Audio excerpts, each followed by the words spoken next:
There's no greater pain than a child's ingratitude, to be hurt, humiliated, and forgotten by the one you brought into this world, and all of this inside your own home. Good morning, my dears. This is Dorothy Wilson, 81 years young, speaking to you from my rocking chair in Bakersfield, California. The ceiling fan is turning slowly in this scorching heat, but thank the Lord, I now even have air conditioning in my little bedroom. I can hardly believe I can say that after everything I've been through. Today, I'm going to share a story that I've kept bottled up for almost 2 years. A story of pain, betrayal, but also of new beginnings. Before I start this difficult journey, I'd like to ask a small favor from the heart. Please subscribe to Grandma's channel, give this video a thumbs up, it costs nothing, and let me know in the comments which part of the country you're watching from. I'd also love to know how many children you have. This helps this old lady continue sharing her stories and perhaps warn others who are going through the same things I experienced. Life is hard, but together, we become stronger. Isn't that right? I was born in 1942 in a small house on the outskirts of Bakersfield. My father was a farm worker, a simple man but with a good heart. My mother took in laundry and taught me to sew from a very young age. Dorothy, she would say, with a needle and thread in your hand, you'll never go hungry. And she was right. It was with these calloused hands from so much sewing that I raised my 3 children after my Harold passed away. But let's take it step by step. I want you to understand how I got here. I started as an assistant in a small repair shop, then I began sewing at home. At first, it was just hemming pants, fixing broken zippers, simple things. Over time, I became known in town for my custom clothing, wedding dresses especially. I think I dressed half the brides in Bakersfield and the surrounding areas for more than 40 years. I met my Harold when I was 19 at a 4th of July picnic. He played the fiddle like nobody else, nimble fingers running across the instrument, playing those tunes that made everyone dance. One look over his fiddle, a little half smile, and that was it. He had me hooked. We married 6 months later, a simple ceremony at the First Baptist Church. Harold worked in a carpentry shop, making beautiful furniture, as carefully crafted as my sewing. We combined our talents and, with a lot of sweat, bought our first small plot of land. That's where we built the house where I spent most of my life. A simple house, but as solid as our love, brick by brick, with carefully counted money, but every penny saved with joy. In 1963, Ronald was born, our first child. 2 years later came Mary, my only daughter. And in 1970, when we thought our family was complete, our youngest arrived, Junior. 3 children to raise was no joke, but between Harold's carpentry and my sewing, we never let them lack the essentials. Education, food on the table, and lots of love. Time passed. The children grew up. Ronald became an accountant, found a job with a big company in San Francisco. Mary married young, moved to Phoenix with her military husband. Junior was always the complicated one. He dropped out of school early, jumped from job to job, never settling on anything. But he had an affectionate way about him, called us Daddy and Mommy, and we overlooked his difficulties. In 2013, my Harold started complaining of chest pains. At first, we thought it was just fatigue. He was already 75 after all. But it was more serious. A massive heart attack took my companion of almost 6 decades on a Sunday afternoon, while he was taking a nap in the porch swing. When I went to call him for coffee, he had already passed. It was quick, without suffering, just as he always said he wanted to go. Without causing trouble. I was left alone in that house full of memories. The children would visit me, of course. Ronald would appear during vacations with his family. Mary called every week. Junior, who had married Natalie a few years earlier and lived right there in Bakersfield, would stop by almost every day. "Mommy, do you need anything? Are you taking your medicines properly?" he would ask. In the first years of widowhood, I managed quite well. I still sewed a little, more for pleasure than necessity. I had my small Social Security check, which wasn't much, but allowed me to live with dignity. I tended to my plants, went to church every Sunday, participated in the senior group at the parish. Life went on, with that constant longing for Harold, but bearable.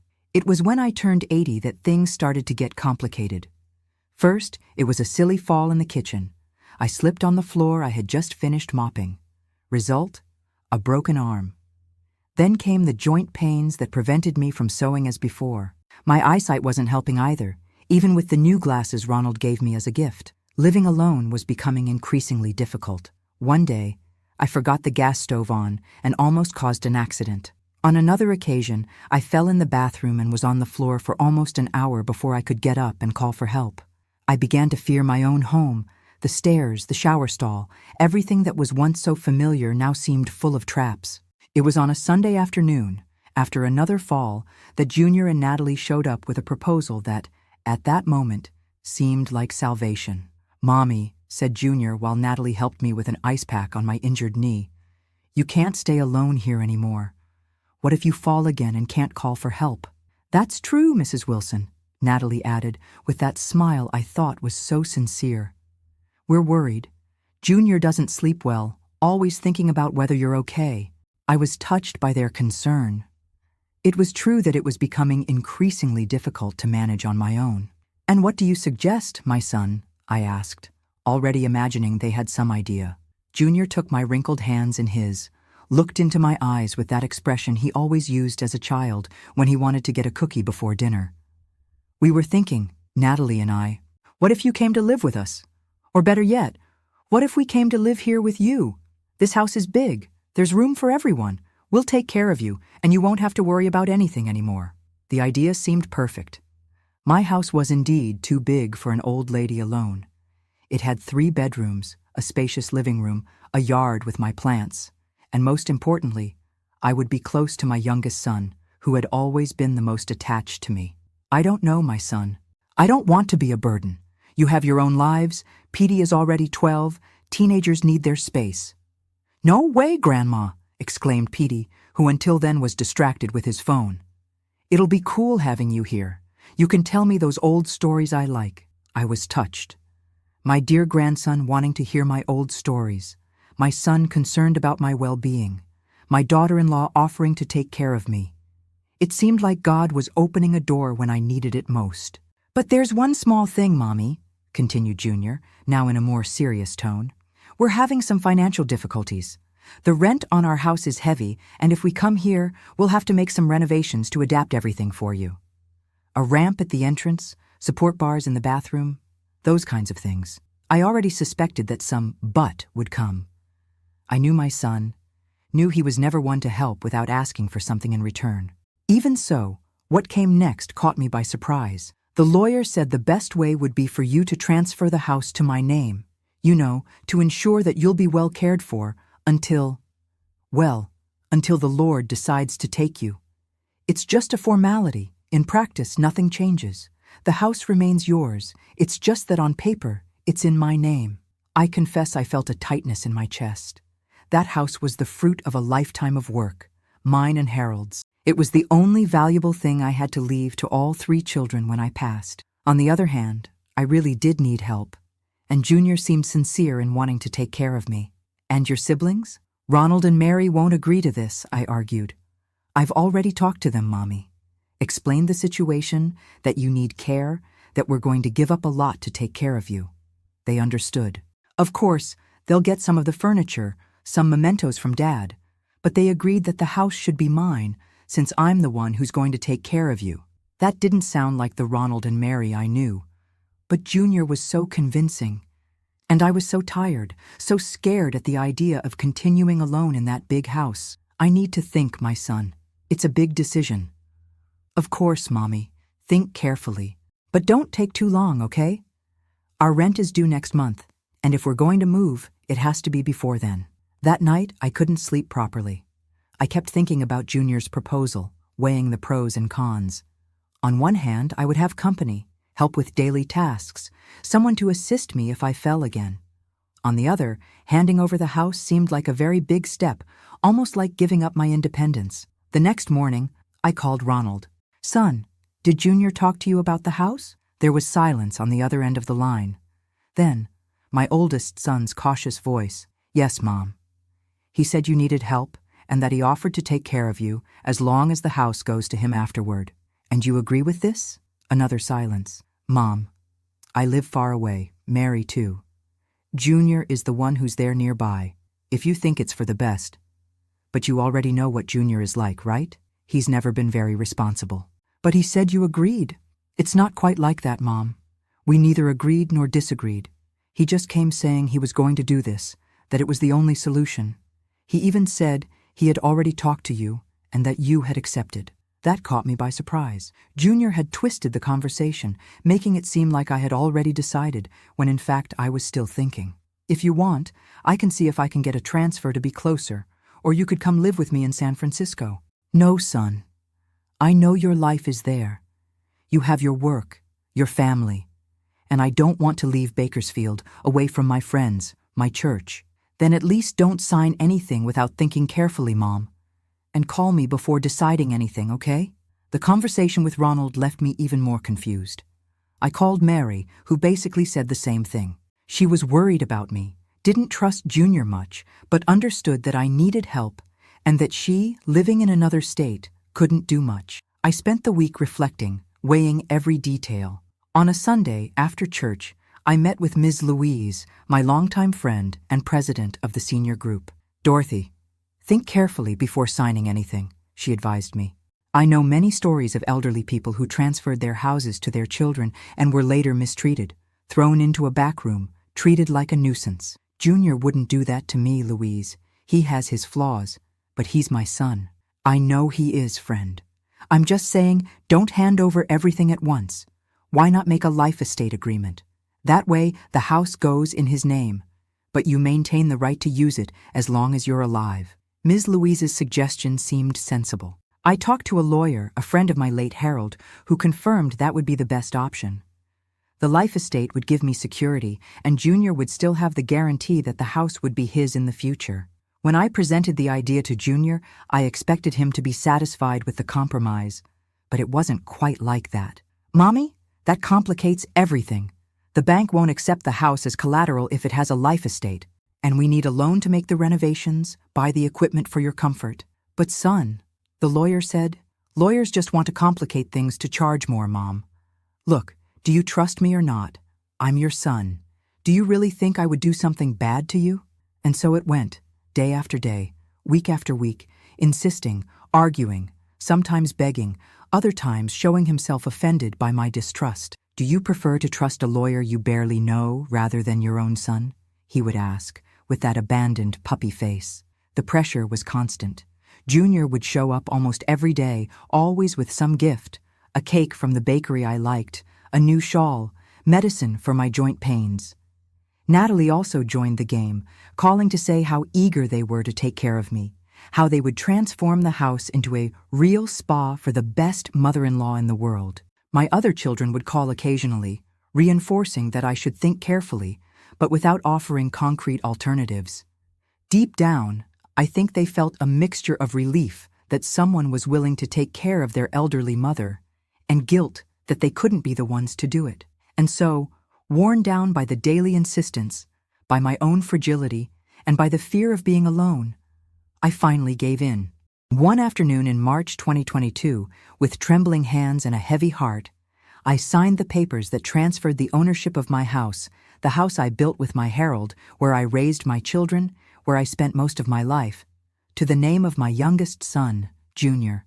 You won't regret it, Mommy, he said, kissing my forehead after the notary left. You'll see how your life will improve. No worries, no work, just happiness from now on. Little did I know that signature marked not the beginning of a peaceful and supported old age, but the start of the most painful and humiliating period of my life.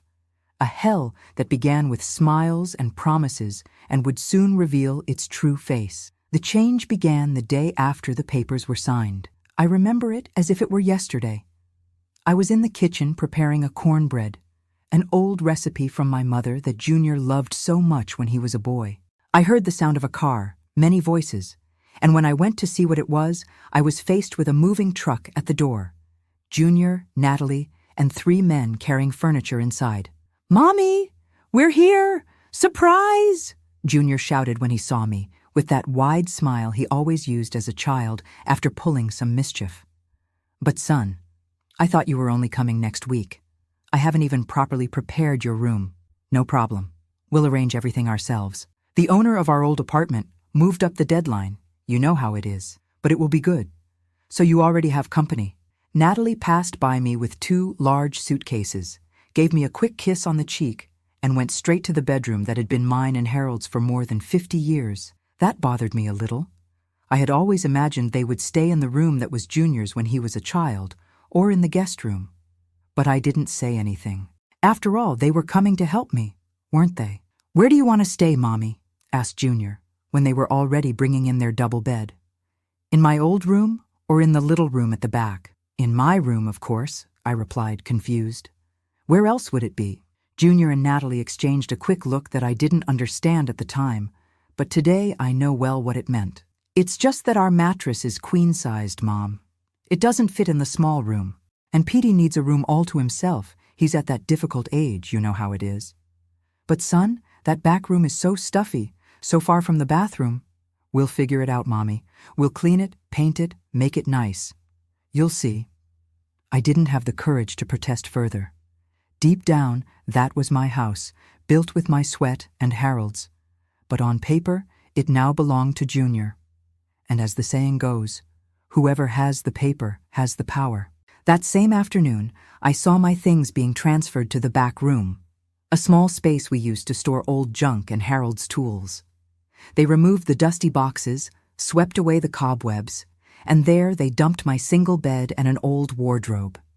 There was no large window, just a small opening that barely let in light. "It will be fine like this, Mrs. Wilson," said Natalie, after placing an old lamp on an improvised table. "Tomorrow we'll put up some nice curtains." I swallowed hard and thanked her. What else could I do? It was that or stay alone, risking falling again and having no one to help me. In the first few days, things seemed to go relatively well, despite the accommodations not being what I expected.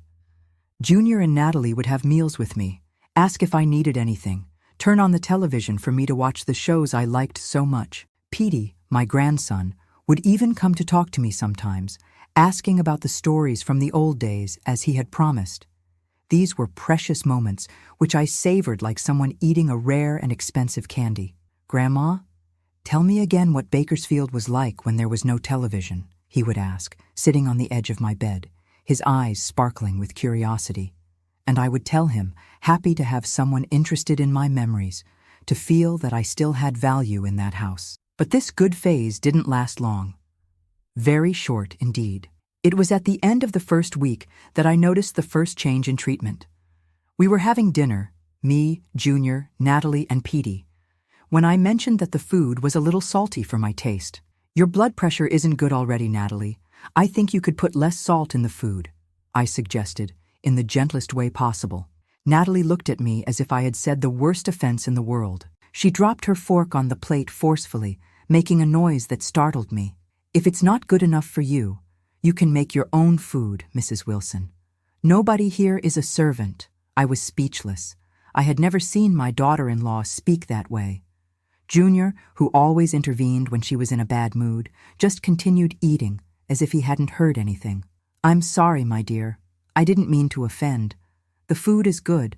I just commented because of my blood pressure." "Well then, eat and don't complain," she cut me off, getting up to fetch more juice. That night was the first of many when I cried quietly in my little back room, missing my Harold, my independent life, my house that no longer belonged to me.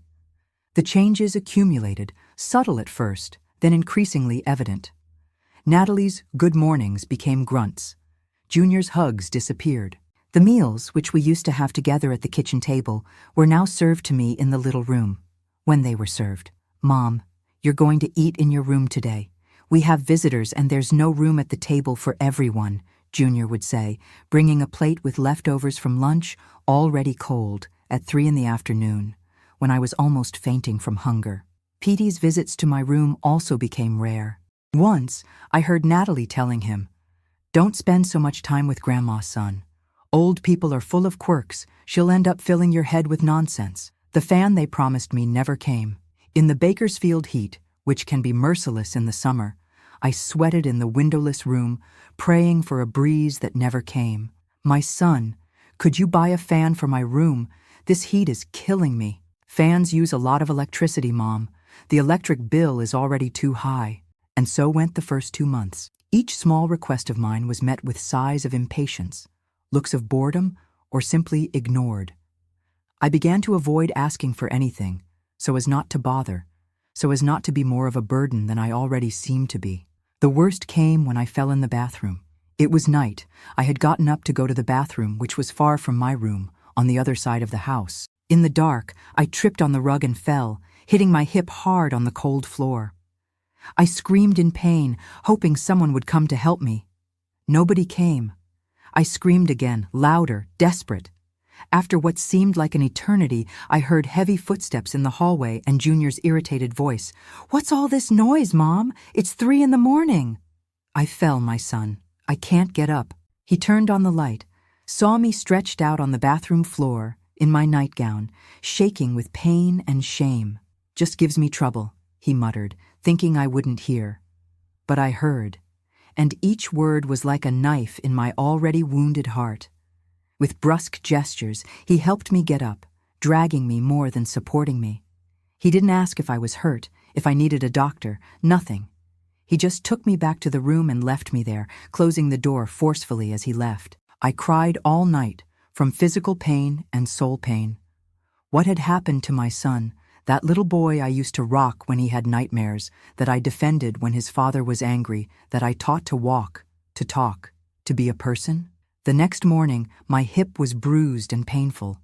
I could barely walk. When Natalie finally appeared with a black coffee and a piece of stale bread, which now constituted my breakfast, I commented about the fall. "I need to go to the doctor, my dear. I think I hurt my hip badly in the fall." She rolled her eyes, as she did increasingly frequently when I spoke. "Mrs. Wilson, do you know how much a doctor's appointment costs these days? And Junior will have to miss work to take you. Take a painkiller, and that's it. But it hurts a lot. I can barely walk. All old people complain of pain. It's normal at your age. I'll bring you some medicine, and that's it." The medicine she brought was just a common Tylenol, which barely relieved the discomfort. I spent days dragging myself around the room, trying not to bother, trying not to be the burden they had clearly decided I was. It was during this time that I began to notice I no longer had access to the rest of the house. The living room door was always locked when they had visitors. The kitchen, once my domain where I prepared treats that everyone praised, was now forbidden territory. "You might drop things, break the new plates," Natalie would justify when she caught me trying to make a tea.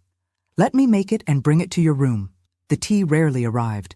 My bathroom was now the back half bath, a cubicle without a shower.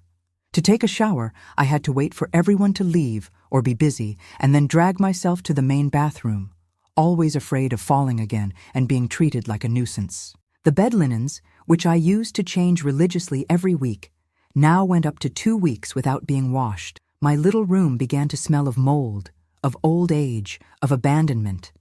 The money from my Social Security check, which was once mine alone to buy my medicines, give gifts to the grandchildren, help at church, now went straight into Junior's hands. "It's to help with the house expenses, Mom. You eat, use electricity, water, gas. You have to contribute." I never saw a penny of that money being used to improve my situation. On the contrary, even the medicines for blood pressure and arthritis, which I used to buy without problems, were now frequently missing. "The money ran out, Mom. Next month we'll buy them." I, who had never been without my medicines, now spent days with my blood pressure sky high, with pains that prevented me from sleeping, with no one to turn to. One afternoon, I was sitting on the edge of the bed, looking at an old photo of Harold, when I heard raised voices in the living room. It was Sunday, the day Ronald usually called to see how I was doing. I silently approached the door, which was ajar, and listened to the conversation.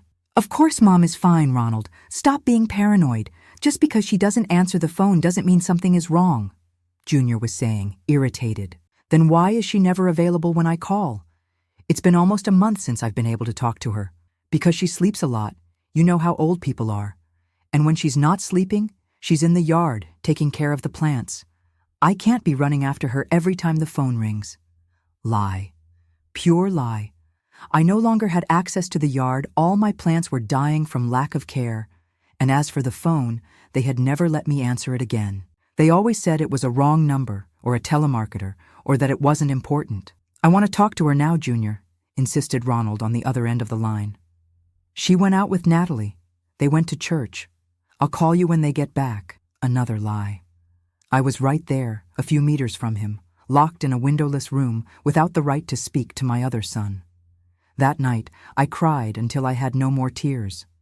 I realized I was trapped in a trap that I myself had helped set. I had handed over my house, my independence, my dignity to people who didn't deserve my trust. I tried to talk to Junior the next day when he appeared with a plate of almost inedible food, soggy rice and a piece of chicken so tough that my fragile teeth couldn't chew it. My son, we need to talk about how things are happening here.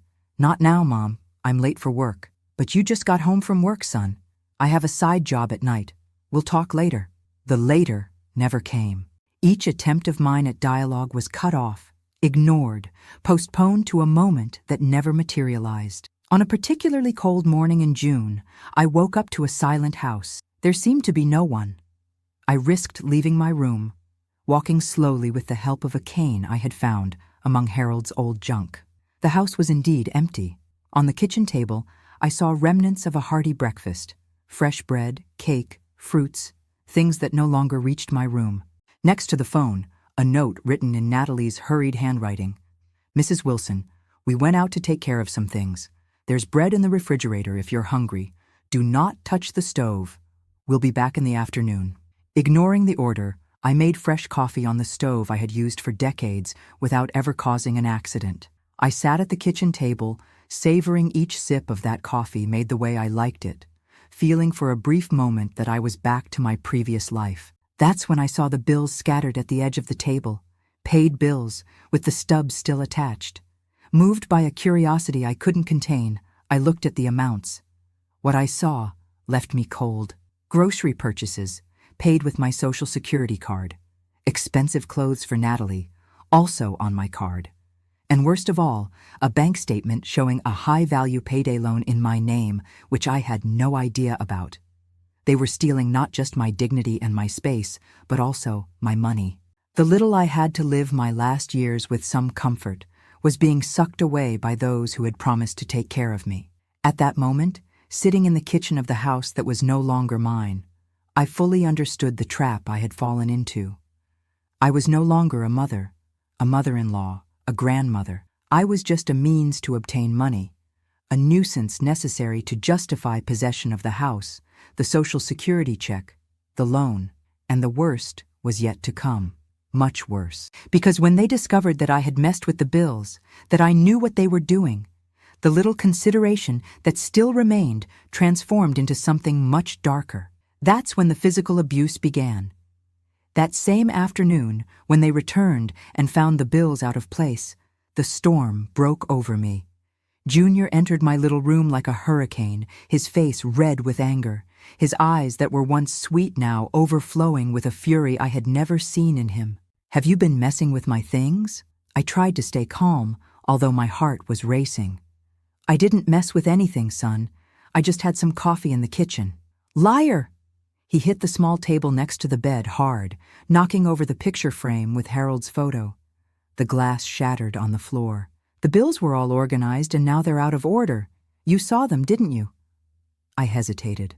I was never good at lying, especially to my children. Even now, at 81, I couldn't look my son in the eyes and tell an outright lie. Yes, Junior, and I also saw that you took out a loan in my name, without my consent. That's a crime, you know? It was like lighting a fuse. He lunged at me, grabbed my arm with such force that I immediately felt it would bruise. He pulled me up, almost lifting me from the bed. And what are you going to do? Call the police? Who's going to believe a senile old woman who can't even remember what she had for breakfast? Let me go, Junior. You're hurting me. He released me with a push that made me fall back on the bed. The pain in my arm was intense, but the pain in my soul was worse. How could that furious man be the little boy I had rocked so many nights? Listen well, Mom. He pointed his finger in my face, so close that I felt his cigarette breath. The house is mine now. Your Social Security money barely covers what you eat and the expensive medicines. This loan is to pay the debts we've incurred to be able to take care of you. So stay quietly in your corner and be thankful you still have a roof over your head, because there are plenty of nursing homes out there that would love to take the rest of your Social Security to leave you lying in a bed until you die." He left, slamming the door so hard that the wall shook. I remained there, stunned, my arm throbbing where his fingers had squeezed. It was the first time my son had raised a hand to me. Unfortunately, it wouldn't be the last. That night, I received no dinner. The next morning, coffee didn't come either. I was being punished like a disobedient child. When Natalie finally appeared, close to lunchtime, she brought only a glass of water and a stale bread. "Junior said you need discipline. Old people are like children. They need to learn not to mess where they shouldn't." I swallowed that bread with difficulty, tears silently streaming down my wrinkled face. Natalie observed without the slightest empathy, like someone looking at an annoying insect, but not sufficiently threatening to be immediately crushed. The following weeks were of constant deterioration. The injured arm healed, but soon came other injuries. A push when I got in the way of house cleaning. A slap on the hand when I tried to take a cookie in the kitchen without permission. A hair pull when I took too long in the bathroom. Small acts of violence that accumulated, becoming normalized. Never big enough to leave very visible marks, but constant, daily, relentless. My 81-year-old body, already fragile from time, now collected bruises like someone collecting stamps. But the physical violence, as bad as it was only part of my daily torment. The words can hurt much more deeply than slaps or pushes. Useless old woman. What are you alive for? Just to cause trouble. Should have died with Dad. These phrases, repeated daily, were eroding my self-esteem, my will to live, my humanity. The worst was when they said these things in front of Petey, my grandson. At first, he seemed shocked, uncomfortable. But children are mirrors, they reflect what they see. Soon, he too began to treat me with disdain. "Grandma is really a nuisance, isn't she, Dad?" I heard him say one day, repeating the words he had heard so many times from his parents. That broke my heart into 1,000 pieces. My own grandson, whom I loved so much, whom I had rocked as a baby, for whom I had made so many sweets and told so many stories, now saw me as a weight, a problem, a nuisance. The last straw came on a Friday in August. I woke up with a high fever, my throat closed, my whole body aching. The flu, I thought, or something worse. At my age, any infection can be dangerous. "Natalie," I called, with a hoarse and weak voice. "Natalie, I'm not feeling well." She appeared at the door, irritated as always. "What is it now, Mrs. Wilson?" "I think I have a high fever. I need medicine, maybe to go to the doctor." She put her hand on my forehead impatiently, without the slightest care. "It is hot indeed. I'll see if there's any medicine for fever." She returned half an hour later with a pill and a glass of water. "This is all we have. Junior will see if he can get more medicine tomorrow." "But the pharmacy is so close, my dear. What if it's something more serious? At my age, at your age, everything is more serious, isn't it? Always being dramatic. Take this medicine and rest. If you get better, you got better. If not," she left the sentence hanging in the air, with a shrug that said more than 1,000 words. I took the medicine, praying it would take effect. But the fever continued to rise. At night, I was delirious, calling for my Harold, for my mother who had passed away decades ago. I was sweating cold, shaking, coughing so much that my chest hurt. At some point in the early morning, I heard the door to the room open. It was Junior, in pajamas, his face creased with sleep and irritation. "What's all this noise, Mom? You're waking everyone up with that cough." "I'm very sick, son," I managed to say between coughing fits. "I think I need to go to the hospital." He turned on the light, looked me up and down with contempt. "It's just the flu, Mom. Everyone gets the flu. But the fever won't break. I'm having trouble breathing." "You always have trouble breathing when you want attention. Tomorrow, if you're still sick, we'll see what to do. Now let us sleep, for God's sake." He turned off the light and left, leaving me alone with my fever, my cough, my growing fear that that night might be my last. Not because of the disease itself, but because of the complete abandonment. I survived that night, more out of stubbornness than because of any care received. The fever subsided a bit the next morning, but the cough persisted for weeks, without them taking me to the doctor, without me receiving any treatment beyond occasional teas that Natalie prepared more out of weariness of hearing me cough than out of genuine concern. It was after this episode that I began to realize the situation had exceeded all acceptable limits. It was no longer just contempt or negligence. It was a deliberate attempt to make me suffer, perhaps even to hasten my departure from this world. The food, when it came, was always cold, often spoiled. I found pieces of moldy food, leftovers that had clearly been stored for days before reaching my plate. "If you don't want it, don't eat it," was the response when I complained. There are people who don't even have this. The blood pressure medicines that I needed to take daily began to be frequently missing.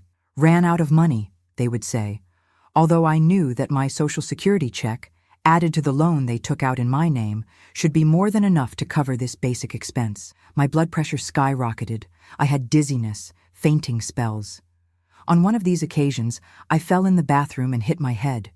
The cut bled a lot, but even then, they didn't take me to the hospital. Natalie just stopped the bleeding with an old cloth, put on a Band-Aid, and told me to stop the drama. Access to the bathroom also became increasingly restricted. "You dirty everything. Waste too much water," Natalie would complain.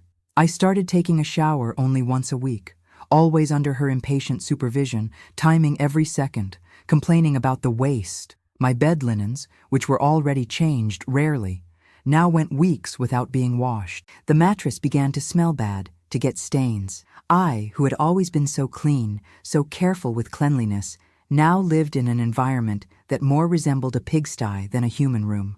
On an afternoon in September, about 6 months after I'd handed over the house to Junior, I heard party noises coming from the living room. Laughter, loud music, the smell of barbecue. I dragged myself to the door of my room, which was closed from the outside, as had become habitual. "Is anyone there? Can I come out for a bit?" I called, knocking on the wood. It took a while, but finally I heard footsteps approaching. It was Natalie, with her face flushed from the heat of the barbecue, and probably a few beers. "What do you want now?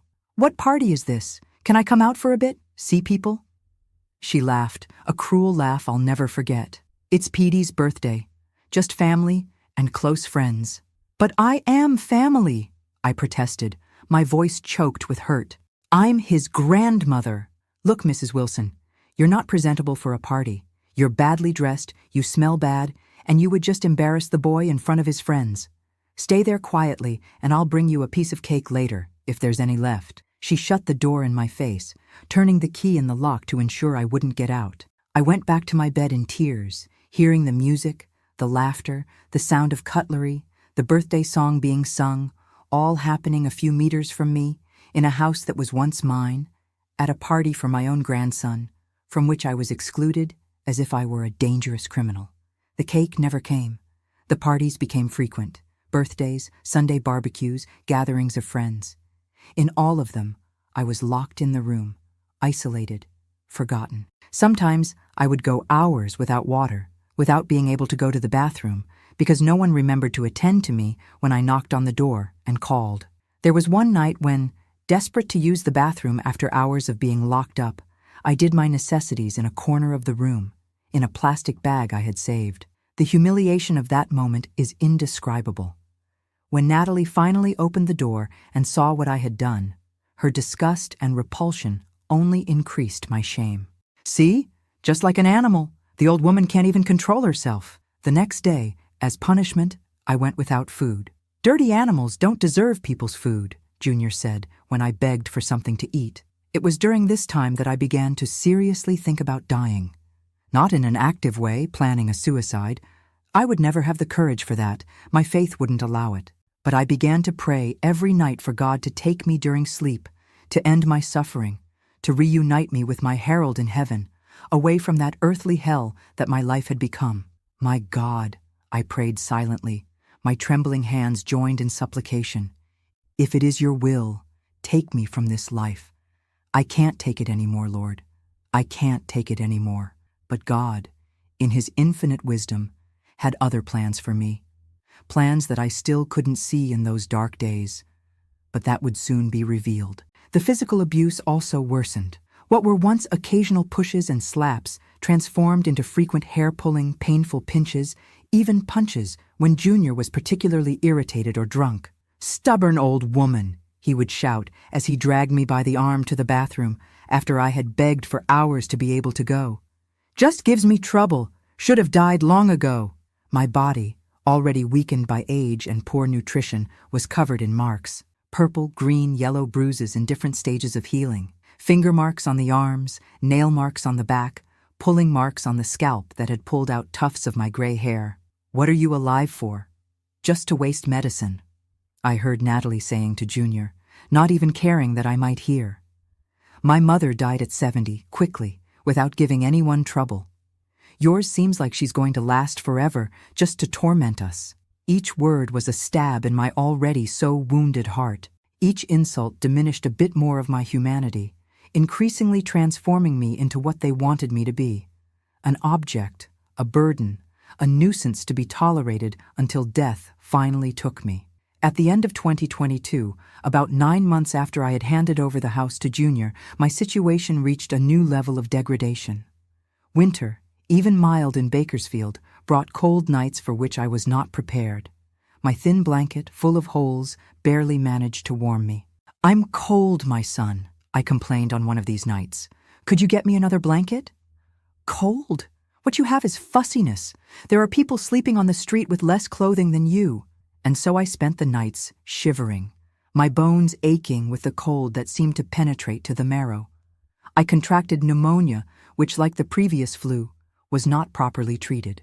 Just generic medicines for fever, teas of dubious efficacy, and the hope, theirs, not mine, that the disease would solve the problem once and for all. Again, to their disappointment, I survived.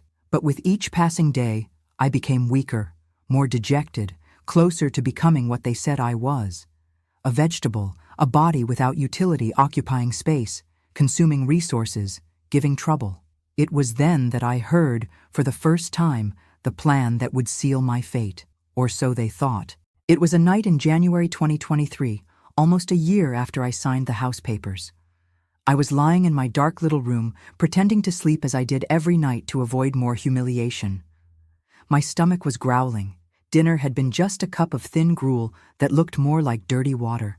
The mosquitoes buzzed around me, attracted by the moisture that accumulated in the corners of the room after the summer rains. I heard footsteps in the hallway, the voices of Junior and Natalie, lower than normal, as if they didn't want to be heard.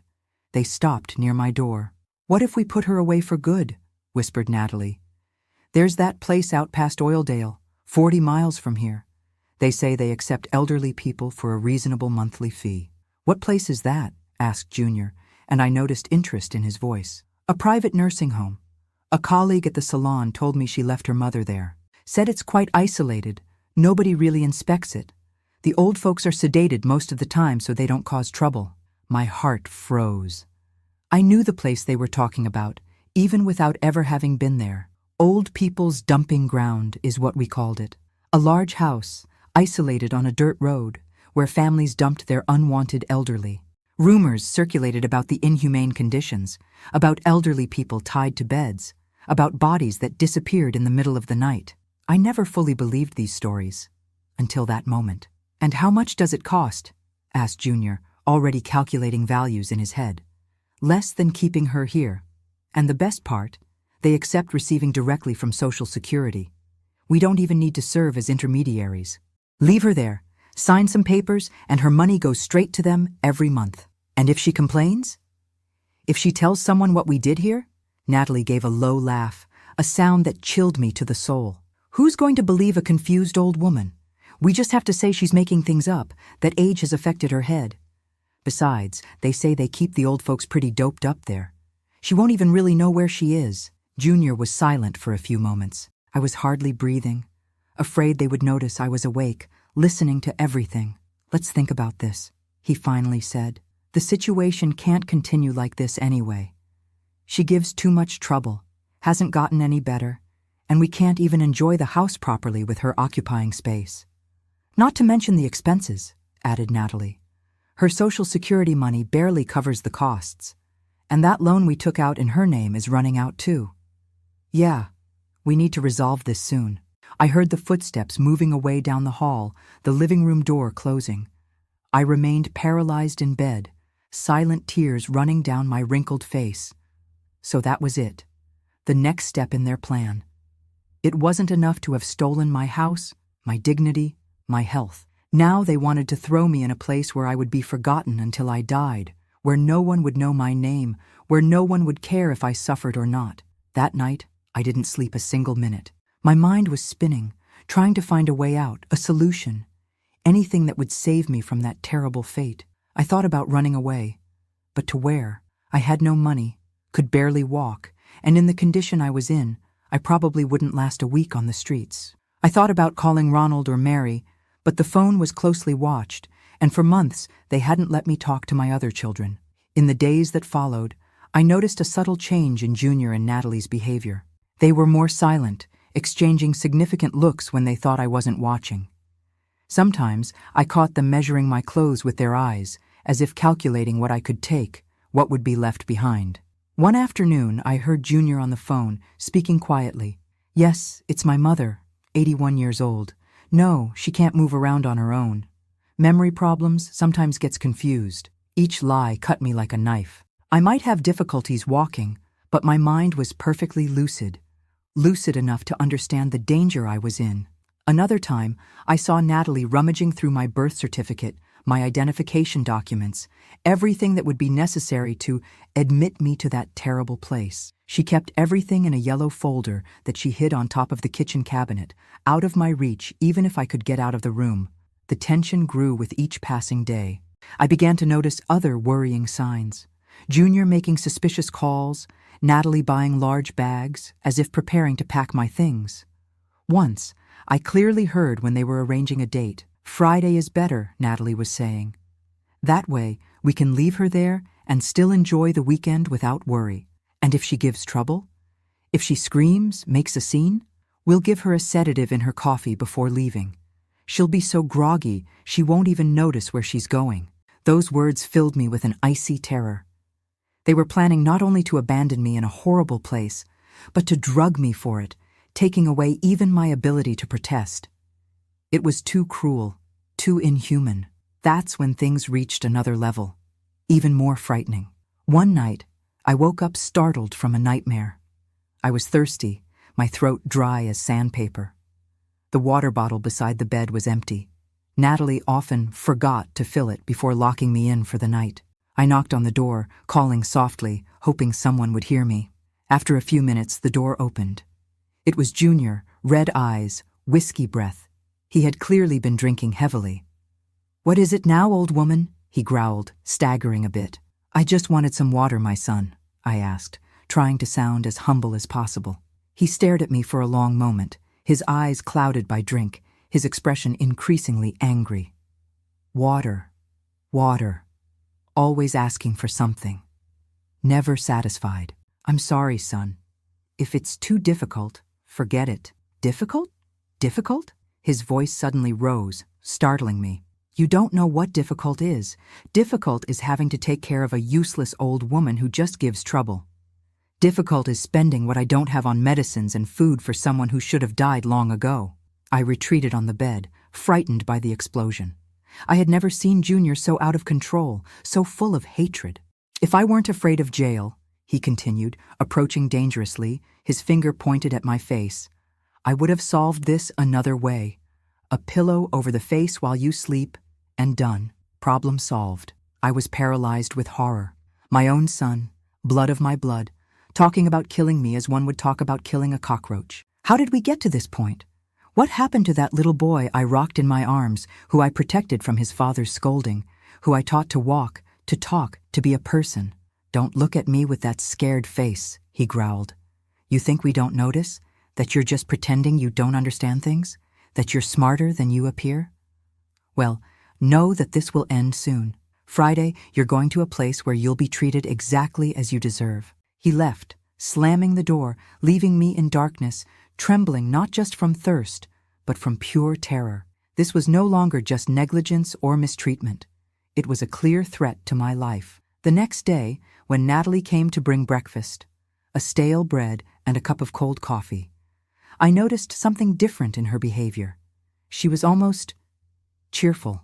She hummed softly while mechanically tidying the room, opening the curtains to let in a bit of sunlight, something she rarely did. "Did you sleep well?" she asked, with a false solicitude that frightened me more than her usual hostility. "Yes," I replied cautiously, suspicious of this sudden change. "Good. You need to be rested. We have a surprise for Friday." My blood ran cold. The surprise could only be the clandestine nursing home. They were really going ahead with the plan. "What surprise?" I asked, trying to sound casual, as if I didn't know anything. "Oh, I can't tell. But you will like it. It's a new place, different, with people who will take very good care of you." Each word was said with a smile so fake, so forced, that it looked like a grotesque mask on her face. Her eyes, however, remained cold, calculating. "Natalie," I risked, my voice trembling a little. "I don't want to go to any nursing home. I want to stay here, in my house." Her smile disappeared instantly, replaced by an expression of irritation and surprise. "Who said anything about a nursing home? Have you been listening to conversations behind the door?" "No, I just—" She grabbed my arm forcefully, her long nails sinking into my paper-thin skin. "Listen here, old woman. Don't complicate things. Everything is already arranged. Friday, you're going where you should have gone long ago, a place where you won't bother anyone anymore." She released my arm with a push that almost made me fall off the bed and left the room, slamming the door. I heard the key turning in the lock. I was locked in again. The next days were a nightmare of anxiety and fear.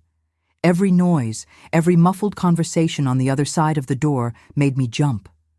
I tried to eat as little as possible of what they brought me, afraid they were already drugging me to facilitate the transport. I slept in small naps, always alert, always expecting the worst. Thursday arrived, the eve of the fateful day. That night, I heard unusual movement around the house. Suitcases being dragged, agitated voices. Were they packing my things to take me away? Or worse, were they preparing for the other way that Junior mentioned in his explosion of anger? That's when I heard something that gave me a thread of hope. A different voice, female, not Natalie's. I couldn't distinguish the words, but there was a tone of concern, of questioning. Then, Junior's voice, defensive, nervous. Everything is fine. She just doesn't appear on the street because she prefers to stay in the room. Seems strange. It's been a long time since I've seen her even at the window." "Your business? Mind your own life." The front door slammed shut. Silence. Then, Junior's heavy footsteps down the hall, reaching my door. He opened it violently. "Have you been signaling to the neighbor, asking for help through the window?" "No, son," I replied, genuinely confused. "The window barely opens, and I can't even reach it without help." He looked at me with suspicion. His eyes narrowed, looking for signs of lying on my face.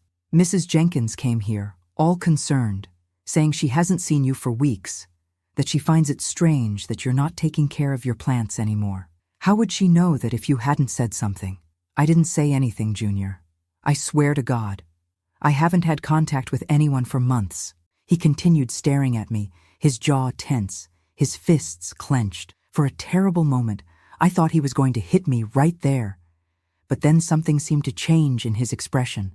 A calculation, a decision, whatever. "Tomorrow this won't be a problem anymore. Tomorrow you're going to a place where no nosy neighbor will ask questions." He left, locking the door again. I was left alone in the darkness, my heart beating fast. So that was it. Tomorrow would be the day. I tried to pray, but the words wouldn't come. How to ask God to save me when my own son was planning my end? At some point in the early morning, exhausted by fear and anxiety, I fell asleep. I dreamed of my Harold, young as when we met, extending his hand to me, calling me to dance. Was it a sign that my end was near? That we would soon be reunited in the beyond? I woke up startled by the sound of altered voices, many voices, not just Junior and Natalie, but others, unknown. There was a tone of authority in some of them that made me hold my breath. "Court order, report of mistreatment. We need to see the elderly woman immediately." I couldn't believe what I was hearing. Could it be? Had someone come to rescue me? The key turned in the lock, the door opened. But it wasn't Junior or Natalie.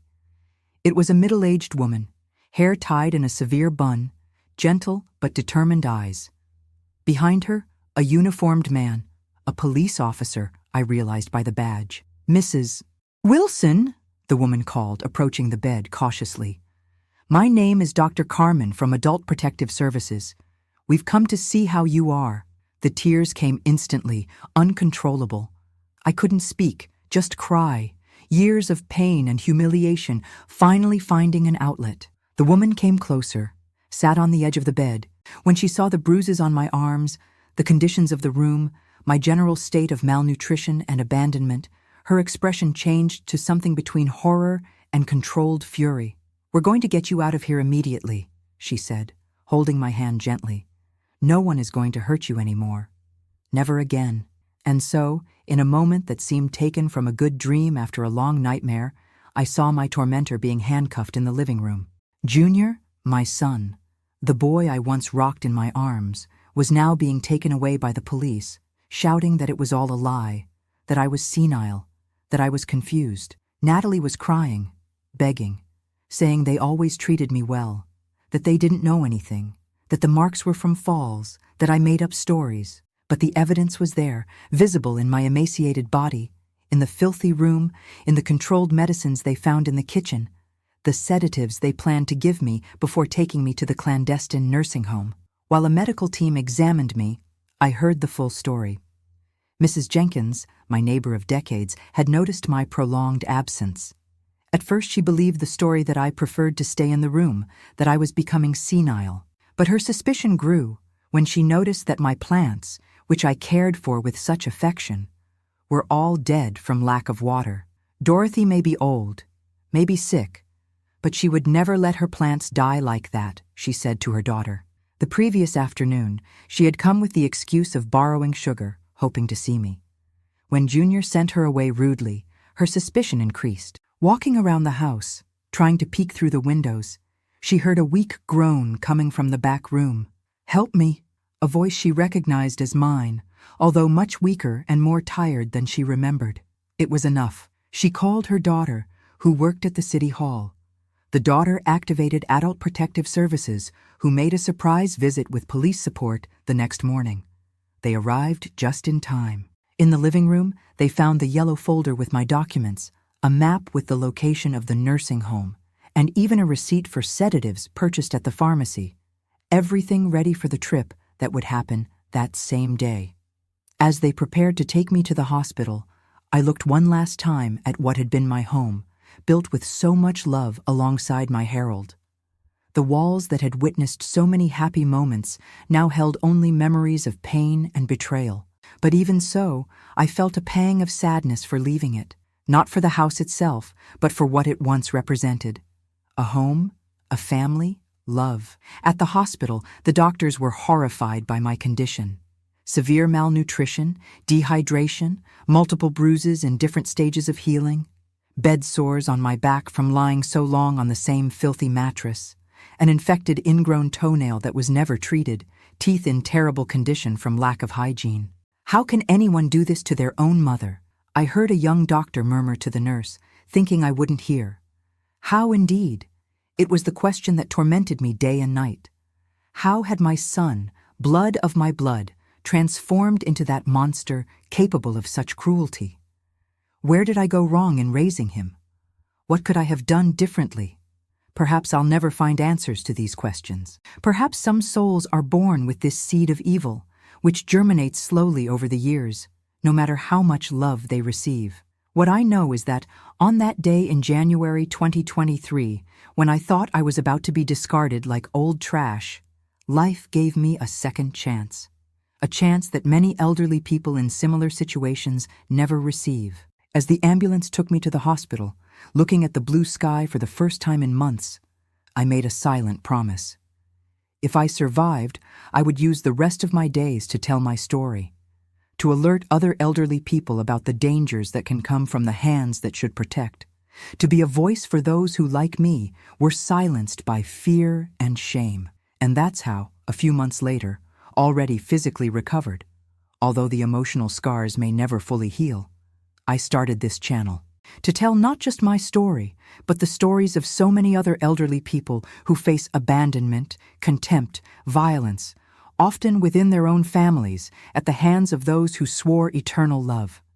Because hell, my dears, is not a place after death. Hell can be a dark little room at the back of the house that was once yours, with a door locked from the outside and a son on the other side planning to get rid of you. I was hospitalized at Bakersfield Memorial Hospital for almost 3 weeks. My body, fragile as tissue paper, needed much more than medicines and IV fluids. It needed to recover the humanity that had been torn from me during that terrible year. The first days were the hardest. Every time someone in a lab coat entered the room, I would shrink in the bed, expecting shouts, pushes, insults. The sound of the door opening made me tremble. "It's going to take a while for her to feel safe again," I heard a psychologist explain to the medical team. The trauma wasn't just physical. Gradually, like a dried-up little plant that finally receives water, I began to revive. I remember the first complete bath, given by nurses with gentle hands who washed my hair with fragrant shampoo, cut my nails, applied cream to my dry skin. I cried like a child when I looked at myself in the mirror afterward. How long had it been since I'd seen myself? That lady who was too thin, with a frightened look, seemed like a stranger. "Mrs. Wilson, you have a visitor," announced the nurse on a warm afternoon in February. My heart raced with fear. Could it be Junior? Had he managed to get out of jail? Was he coming to finish what he started? But who entered the room was a black lady with a kind face, well-arranged gray hair in a bun, an impeccably ironed floral dress. Mrs. Jenkins, my neighbor of decades, the one who noticed my disappearance, who heard my weak plea for help, who saved my life. "Dorothy!" she exclaimed, her eyes welling up at seeing me in that hospital bed. "Thank God you're okay." She extended her wrinkled hands to hold mine, and in that simple touch I felt more genuine affection than in the entire previous year. I couldn't contain my tears. "Thank you," was all I could say. My voice choked. "Thank you for saving me." She sat on the edge of the bed, holding my hands as if they were something precious. "I did what any Christian would do, Dorothy. I couldn't let that situation continue." Little by little, between tears and pauses to regain composure, Mrs. Jenkins told me everything. How she had noticed my gradual disappearance from neighborhood life. How at first she believed Junior's excuses that I was becoming senile and preferring to remain secluded. "But then I saw your rose bushes dying, and that didn't add up," she explained. "You always cared for those plants like they were your children. It didn't make sense to let them die, even if you were sick." She then began to observe the house more attentively. She noticed that the curtains in my old room were always open, the bed made as if no one slept there.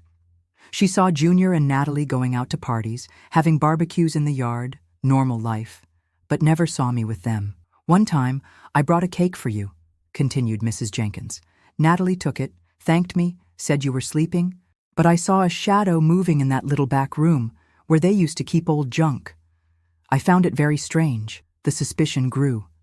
The dying plants, the loud music on weekends, the laughter during parties, and never even a sign of the lady of the house. When I stopped seeing even the shadow in the little room, I became really worried," she said, squeezing my hands in hers.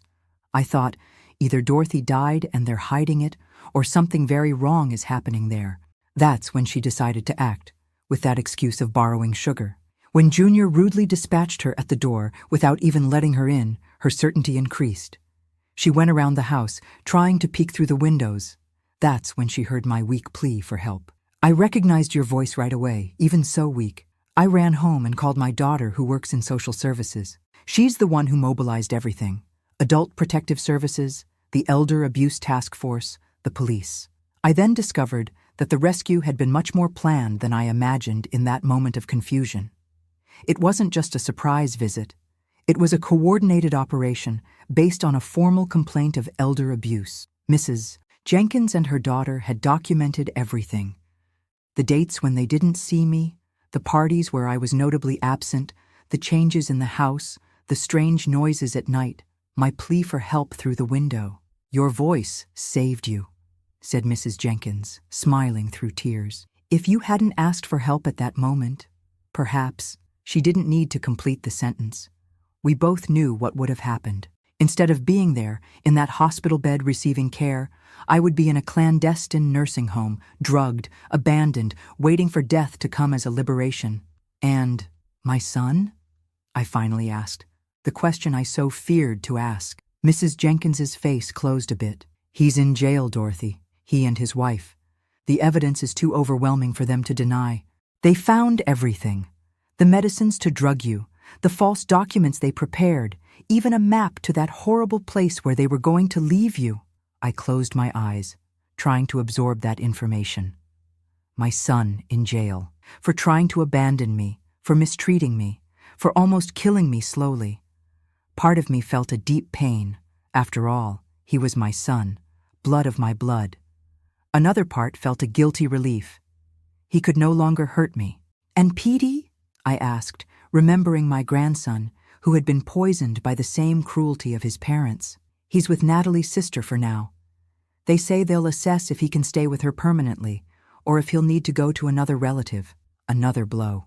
My grandson, growing up without his parents, marked forever by this terrible story.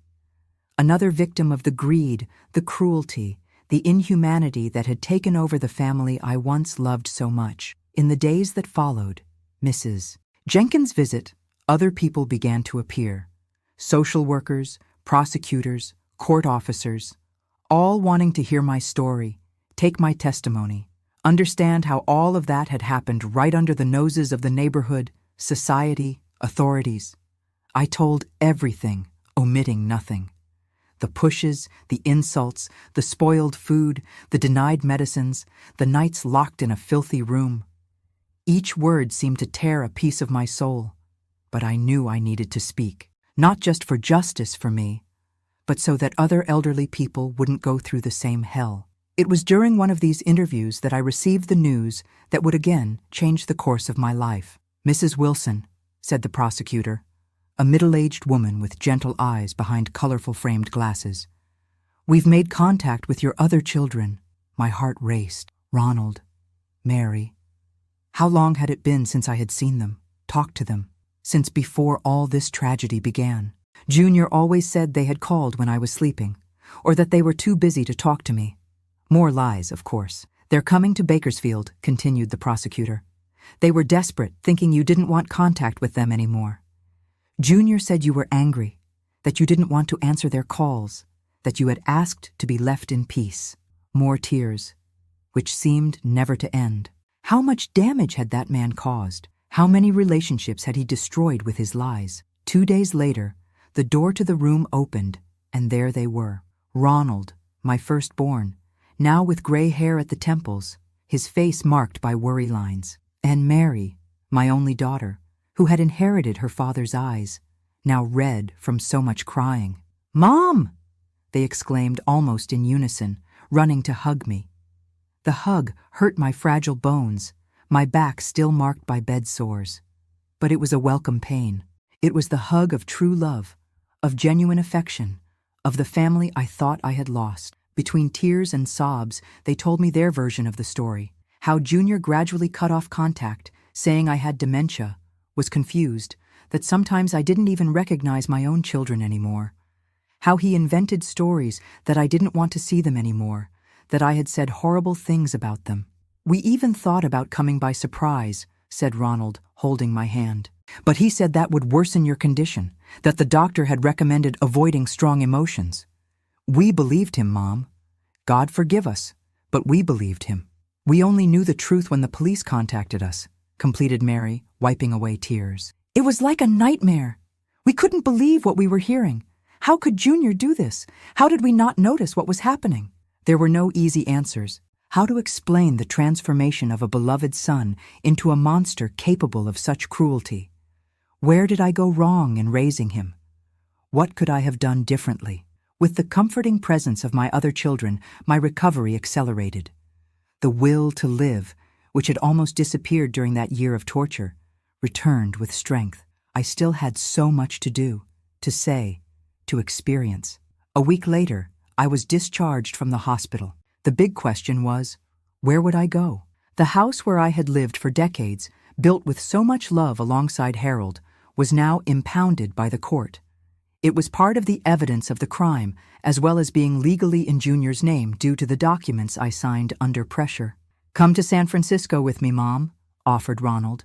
"I have plenty of space, and my wife would love to have you nearby." "Or to Phoenix," suggested Mary. "The apartment is small, but we'll arrange a comfortable corner for you." They were generous offers, coming from the heart. But the idea of leaving Bakersfield, my hometown for my entire life, scared me almost as much as what I had gone through. At 81, with fragile health and an even more fragile spirit, I didn't feel capable of starting over in a completely new place. That's when Mrs. Jenkins, who had become a constant presence during my hospitalization, made an unexpected proposal. "Dorothy, why don't you come live with me for a while? I have a spare room since my Tony passed. It's simple, but clean and comfortable. It's close to the church, the square, everything you know." I looked at this woman, who had been my neighbor for decades, but never exactly a close friend. We had been cordial with each other, occasionally exchanged recipes, talked about the weather and children.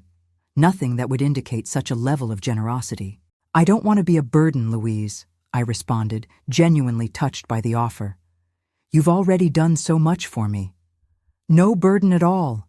You'd be good company for this old lady living alone," she replied with that wide smile that lit up her face. "Besides, it's just until your house situation gets resolved. The lawyers are working to annul that fraudulent transfer, aren't they?" It was true. The prosecutor's office was committed to proving that the transfer of the house to Junior's name had been done under coercion, with partially forged documents. There was a good chance I would eventually recover my property, but the legal process would be long. After talking with Ronald and Mary, who promised to contribute financially so that I wouldn't be a burden to Mrs. Jenkins, I accepted the offer. The day after my discharge, I was taken not to the house I knew, but to the neighboring house, where I had so often had coffee on the porch, exchanged plant cuttings, and chatted about the prime-time TV show. The room that Mrs. Jenkins prepared for me was small but sunny. A bed with a firm mattress, sheets smelling of fabric softener, floral curtains, a small vase with fresh roses on the bedside table. Everything simple but clean, welcoming, prepared with genuine care. "I hope you feel at home, Dorothy," she said, helping me store the few clothes my children had managed to buy in a hurry, since all my belongings were in the impounded house. "I already do," I replied, holding her hand with gratitude. "More at home than I felt in the last year." The first days at Mrs. Jenkins' house were ones of adaptation. My body was still weak, needing help for simple tasks like bathing or dressing. But what a difference it made to receive this help from gentle hands that asked permission before touching, that respected my privacy, that never showed impatience. Mrs. Jenkins proved to be an exceptional hostess and an even better friend. Patient when I woke up in the middle of the night screaming because of nightmares, understanding when I had crying spells seemingly without reason, firm when I refused food out of irrational fear that it might be poisoned, sequelae of the trauma I had experienced. "The body heals faster than the soul," she would say, with the simple wisdom of someone who has lived a lot. "But everything passes, Dorothy. Even the deepest pain." Gradually, I relearned how to trust, to live without constant fear, to accept affection without expecting it to transform into violence. It was a slow process, with ups and downs, advances and retreats, but each small progress was celebrated as a great victory. The first time I managed to take a shower by myself, even if it took twice the normal time. The first night without nightmares. The first spontaneous smile provoked by a silly joke Mrs. Jenkins told during breakfast. The first time I went out to the street without feeling panic, just to sit in the small square in front of the church and feel the sun on my face. Small steps toward recovery, not only physical, but emotional and spiritual. Ronald and Mary, even at a distance, were present in the ways they could be. They called daily, came to visit on weekends when possible, ensured that I lacked nothing, from medicines to small treats like a new shawl or a crossword puzzle book to exercise my mind. It was Ronald who suggested, about 2 months after my hospital discharge, that I start recording my experience. "Mom's story could help other people, you know," he said during a visit. "There are so many people going through similar situations and thinking they're alone." That idea kept hammering in my head. Me, who had barely completed elementary school, who had always been just a simple seamstress, Could I really help someone by sharing my story? Mary brought the solution in the form of an unexpected gift on my 82nd birthday, celebrated with a simple but delicious cake at Mrs. Jenkins' house. "It's a smartphone, Mom," she explained, showing a shiny device with a large screen. "But it's not just for calling. There's an app here that you can use to record videos. Then you just press this button and voila, it goes to YouTube." I looked at that strange object with suspicion. "YouTube? What's that, my daughter?" She laughed, that crystalline laugh she inherited from her father. "It's a place on the internet where people share videos.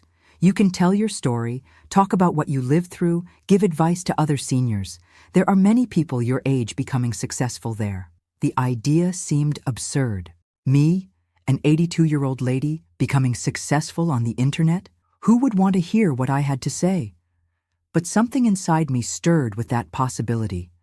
The chance to transform all that pain into something positive, to use my terrible experience to perhaps save other elderly people from a similar fate. "And how does this work?" I finally asked, surrendering to curiosity. In the following weeks, with Mary's infinite patience during her visits and later through video calls, I learned to use that mysterious device. How to record, how to edit simply, how to publish. At first, it was all very confusing. My trembling hands could barely hold the phone properly, much less press the right buttons. But I persisted. With a determination that even I didn't know I still had, I kept learning, making mistakes, trying again, until I managed to record my first complete video. It was simple, just me, sitting in the rocking chair on Mrs. Jenkins's porch, briefly telling who I was and announcing that I would start sharing my story in parts. I didn't use makeup, didn't arrange my hair in any special way, didn't try to appear younger or prettier than I was. Just me, Dorothy, 82 years old, a survivor ready to tell her story. Mary published the video for me, since that part still confused me. "There we go, Mom. Now it's just wait and see if anyone is interested." I didn't expect much. Maybe some curious neighbors, some acquaintances from church. At most, other elderly people from Bakersfield who had access to the internet through their children or grandchildren. But something unexpected happened. The video began to be shared. First locally, then regionally, and soon it was circulating in Facebook groups all across America. The story of the elderly woman who was almost discarded by her own son touched an exposed nerve in American society. The abandonment and mistreatment of the elderly, this silent epidemic that affects so many homes. In 1 week, the video had thousands of views. In 2, tens of thousands. Comments began to arrive. Similar stories, words of support, questions about how to identify signs of abuse, requests for help. "You've become an influencer, Mom." Mary laughed on the phone, explaining to me what all those numbers meant. "People want to hear what you have to say." And so, almost unwittingly, I found a new mission in life. Using that smartphone that once seemed so strange to me, I began to record more videos, telling my story in detail, divided into parts so as not to be tiring for those watching. I talked about the beginning, Junior's seemingly generous proposal, my hesitation, the fateful decision to sign the papers. I told about the gradual deterioration of treatment, the first signs of abuse that I ignored or justified. I described, with tears in my eyes but determination in my voice, the months of humiliation, hunger, pain, despair. And finally, I shared the rescue, the moment when Mrs. Jenkins heard my weak plea for help, the intervention of the authorities, the arrest of my tormentors, the reunion with my other children, the slow process of physical and emotional recovery. Each video generated hundreds of comments, messages, shares. Other elderly people in similar situations found the courage to report. Family members began to pay more attention to signs of abuse. Neighbors became more vigilant, more willing to interfere when something seemed wrong. Mrs. Jenkins, who occasionally appeared in the videos as the angel who saved my life, also became a small local celebrity. People would stop her on the street to thank her, to shake her hand, to say that she had inspired a community surveillance network in their own neighborhoods. "See," she would say, smiling at me as we had our afternoon coffee on the porch, "God transforms even the worst suffering into a blessing when we allow it." And it was true. From the most terrible experience of my life, something unexpectedly beautiful had been born, a platform to speak on behalf of those who, like me, had been silenced, forgotten, mistreated, an opportunity to transform my pain into purpose, my suffering into warning, my survival into inspiration. The legal process against Junior and Natalie followed its course. They were convicted of crimes of elder abuse, misappropriation, unlawful imprisonment, attempted abandonment, among others. The combined sentences resulted in years in prison, although I knew that, with appeals and the slow pace of the American justice system, they might serve only a fraction of that. As for the house, the judge annulled the transfer, considering it a product of coercion and bad faith. After almost a year of legal battle, I received the news that I could return there if I wanted. But when I finally could enter that house again, accompanied by Ronald, Mary, and Mrs. Jenkins, I realized I no longer wanted to live there. Every corner, every wall, every piece of furniture brought two painful memories. The little back room where I was kept prisoner gave me chills just looking at the door. The kitchen where I was humiliated so many times, the living room where I was excluded from parties, the bathroom where I fell and was left on the floor. No, I couldn't live there again. I'm going to sell it, I decided that same day. And with the money, I'll buy a smaller house, more suitable for an old lady like me. I found a perfect place a few blocks from Mrs. Jenkins's house. A single-story house without stairs, with a small but sunny yard for my plants, a cozy porch for afternoon coffee and crochet. It was much more modest than my old house, but that didn't matter. What mattered was that it didn't carry painful memories, that it was a place where I could start over, where I could just be Dorothy Wilson, the retired seamstress, the grandma YouTuber, the survivor who had a story to tell. The move happened in April 2024, almost 2 years after the beginning of my ordeal. At 83 years old, I was starting a new life. My plants began to flourish again in the new yard. My sewing machine, recovered from the old house, started working again. Not for work, but for small projects that kept my hands busy and my mind alert. And my YouTube channel continued to grow, reaching more and more people, not just with my personal story, but with reflections on aging, dignity, elderly rights, signs of abuse to be observed, resources available for those who need help. Today, sitting in this rocking chair on my new porch, looking at the rose bushes that have started to bloom again under my care, I feel a peace that I thought I would never experience again. The pain hasn't completely disappeared. I doubt it ever will. The nightmares still come occasionally. The startles when I hear a door slamming hard. The instinctive fear when someone raises their voice near me. The hesitation before accepting food from someone I don't know well. These small scars will probably accompany me for the rest of my days. But I've learned that surviving isn't just continuing to breathe. It's rebuilding, resignifying, transforming pain into purpose. It's using one's own experience to illuminate the path of others who are still lost in darkness. If you're watching me now, perhaps you're going through something similar. Perhaps you're an elderly person who feels that you've become a burden to your family. Perhaps you're a concerned family member who has noticed signs of abuse in an elderly neighbor's home. Perhaps you're just someone who cares and wants to know how to help. I want you to know that you're not alone. That help is available. That it's never, ever too late to start over, to seek dignity, to demand respect. If you liked this video, please give it a thumbs up and subscribe to Grandparents' Tales. Share it with someone who might benefit from this story.